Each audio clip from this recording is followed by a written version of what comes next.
The S&P 500 is sitting around 7,735 right now. And it is a red day on the market. But we recently got some good news. JP Morgan has just raised their year-end price target for the S&P up to 8,000. So that's about a 3% gain from here. And the reason is simple. Companies are finally showing us that they're making real money from AI. So today we'll be taking a look at what this means for the market and big names like Amazon, Microsoft, and Google, how they are positioned to benefit long term, as well as, of course, our investments directly into the S&P 500. I'm doing it through VOO in my taxable accounts and AIX in my retirement account. So I am definitely ready for AI revenue to pay off. I'm a long-term investor, staying on top of my investments to make sure that they are on track for future growth. So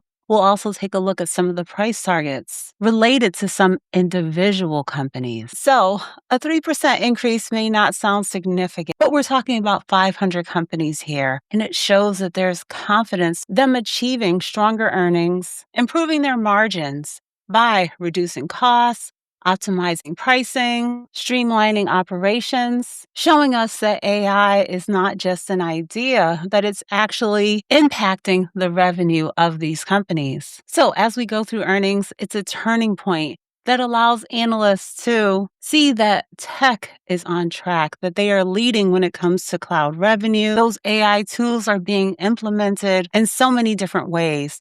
Entrepreneurs are upgrading their subscriptions. All the investment that has been put into AI is finally coming to the phase where they're able to monetize off of it. And there are many companies that are being impacted, positively impacted by the AI revenue payoff. But we're just going to take a look at a few of those Mag 7 names. The article that I was taking a look at described them as hyperscalers, which are giant cloud companies like Microsoft, Google, and Amazon that have spent billions on their AI infrastructure. And now they're finally getting paid behind all of that investment. Through AI tools like Copilot, companies upgrading their cloud plans to handle the AI workloads. These companies support so many others through the products that they supply. Now, let's talk about the potential growth and where I stand when it comes to my investments. Starting with Microsoft, it's currently around $502. It has an average price target of $561.59. So that's the potential for about a 12% upside from where we are. I'm holding Microsoft in two portfolios right now. In one, I'm up about 11.5%. And in my long-term account, I'm up 21.46%. Amazon is currently about $272. Its average price target is $333.54. So that's about a 23% upside when it comes to Amazon. When it comes to my holdings, I'm currently up 74.71%. When it comes to Google, current stock price as of the time that I'm recording, $347.42.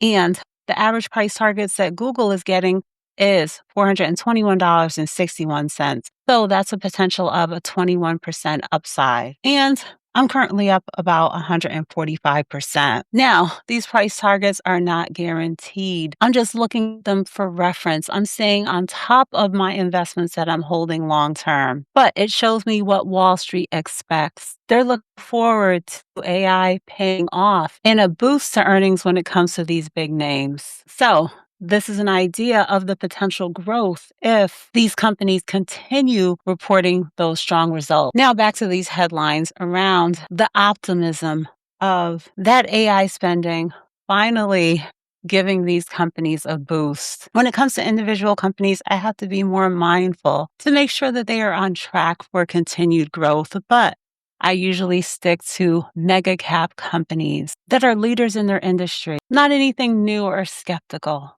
So I'm able to hold them with confidence, but it's even easier to hold an index exposure to 500 investments through that one investment choice. So when I look at these analyst ratings, when I see these headlines, I know many of you are building up your portfolios and we all have a different starting point. But I share my journey so that you can see where I'm at and why I'm still holding, where my investments are on track to go. So we can learn together, stay disciplined, keep on building, and focus on long-term growth just by staying invested, buying and holding. The market has been going through some transitions. First, these companies had to allocate the capital. Then the infrastructure had to be developed. And now we're getting to the phase where that value is going to be passed on to us, the shareholders. So it's that monetization that moves the indices. Looking at the top holdings of the S&P 500, we have names like Nvidia, Apple, Microsoft, Amazon, Google, Broadcom, Micron, Meta, and Tesla, many of which are showing real AI revenue growth. And that's why analysts believe the broader market will follow and that S&P 500 is on track to get to that $8,000. So let me know in the comments, do you think that it's going to happen? These are the two investments that I get exposure to the S&P 500 through. I have VOO in my taxable brokerage account and FXAIX in my IRA over at Fidelity. They track the same index. I just have them in different portfolios. FXAIX has a very low expense ratio, the lowest of any of my funds that I hold at 0.015%. It pays out a quarterly dividend. I have the drip on. I'm reinvesting and only building in that way right now. I'm just holding on to my investment. And when it comes to my FXAIX, I'm currently up 69.92%. Then when it comes to VOO, this is another low-cost investment choice that gives you exposure to the S&P 500. It has an expense ratio of 0.03%, also pays that quarterly dividend, which I am reinvesting, and I'm currently up 62.38% when it comes to this one. So make sure to like, subscribe, hit that notification bell, hype this video. Leave me some comments on your thoughts.